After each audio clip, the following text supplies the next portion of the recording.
कांग्रेस के वरिष्ठ नेता कांतिलाल भूरिया राम मंदिर के चंदे पर दिए गए अपने बयान को लेकर चौतरफा गिर चुके हैं। न सिर्फ विपक्ष उनके बयान की निंदा कर रहा है, बल्कि अब तो कांग्रेस के ही वरिष्ठ नेता और पूर्व केंद्रीय मंत्री असलम शेर खान ने कांतिलाल भूरिया के बयान को निंदनीय बताया है। उनका कहना है कि राम सबकी आस्था का केंद्र है। किसी भी नेता को गलत बयानबाजी से न सिर्फ बचना चाहिए, बल्कि इतनी हल्की राजनीति भी नहीं करना चाहिए। हालांकि हाल ही में भोपाल में सामने आए एक घटना के बारे में भी उन्होंने बात करते हुए कहा कि आस्था के नाम पर गलत तरह से चंदा उगाना भी गलत है, लेकिन किसी भी नेता को इस तरह से बयान देना भी गलत है। बता दें कि कांतिलाल भूरिया ने जिस तेजी के साथ चंदे के पैसे से शराब पीने की बात कही थी, उतनी ही तेजी से वे उसे बदलकर पहले के समय से एकत्रित राशि का हिसाब मांगते दिखाई दिए, लेकिन उनका वो बयान अब भी उन्हें विवादों में रखे हुए हैं। वहीं पूर्व मुख्यमंत्री कमलनाथ का जिक्र करते हुए पूर्व केंद्रीय मंत्री असलम शेर खान ने कहा कि भाजपा को अकेले राम मंदिर निर्माण का श्रेय नहीं लेना चाहिए, क्योंकि बाबरी मस्जिद का ताला खुलवाकर राम मंदिर बनाने की नींव कांग्रेस सरकार में ही रखी गई थी। इसलिए भाजपा द्वारा राम मंदिर निर्माण का श्रेय लेना भी गलत है। नहीं, मैं इस बात को ये बहुत ही गलत बात की। अगर उन्होंने ये बात की कि राम मंदिर के नाम पे चंदा लेकर शराब पी जा रही है, ये बहुत बड़ी निंदनीय बात है। लोगों की आस्थाएं हैं राम के अंदर, और राम मंदिर के लिए अगर राम मंदिर बन रहा है और लोग चंदा दे रहे हैं, तो मैं समझता हूँ कि ये मतलब इसके ऊपर कोई हल्की राजनीति नहीं होना चाहिए।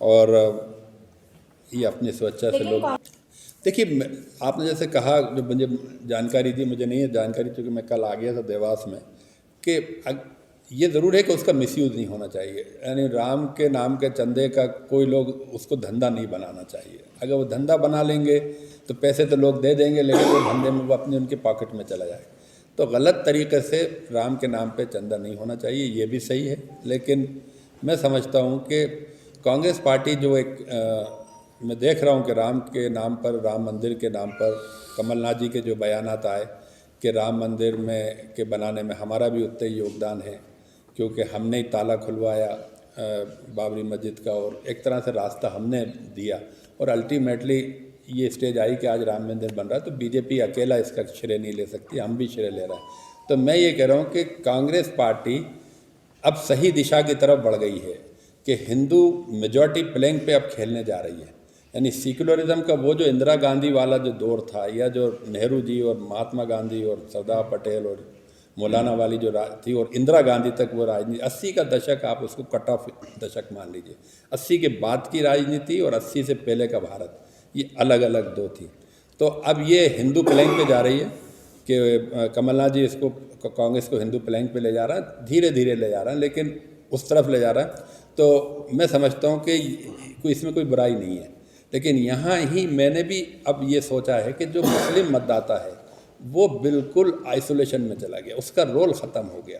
कांग्रेस हिंदू प्लेइंग पे चली गई, मतदाता मतलब बीजेपी मतलब कांग्रेस को आज भी बैशिंग मारती है, उनको मतलब बुरा भला कहती है कि ये ना मुसलमान मतदाताओं को वोट बैंक पे चलते हैं। तो मेरा ये मानना है कि जैसे अभी आपने कहा कि अब वो स्टेज आ गई कि हम जैसे लोगों को रोल में आना पड़ेगा, और इसलिए मैंने उस रोल को एक है ना डिफ़ाइन किया कि जो 2023 का इलेक्शन होगा उसके अंदर मुसलमान एक अपनी शक्ल में होंगे, वो किसी के वोट बैंक नहीं होंगे, और दूसरा दलित आदिवासियों के साथ महागठबंधन करेंगे, क्योंकि हम लोग कोई चुनाव जीतने वाली पोजीशन के मतदाता नहीं हैं। मुश्किल से 2-4 सीटों पे कोई जीत सकता है, बाकी हम जिताने की पोजीशन में। तो अभी तक हम कांग्रेस को और बीजेपी को जिता रहे थे, अब पहली बार यहाँ पर ट्राइबल चीफ मिनिस्टर बनाने के लिए पूरी क्षमता से ताकत लगाएंगे, और दूसरी तरफ दलित और माइनॉरिटी को मिला के एक फॉर्मिडेबल फोर्स खड़ी करेंगे।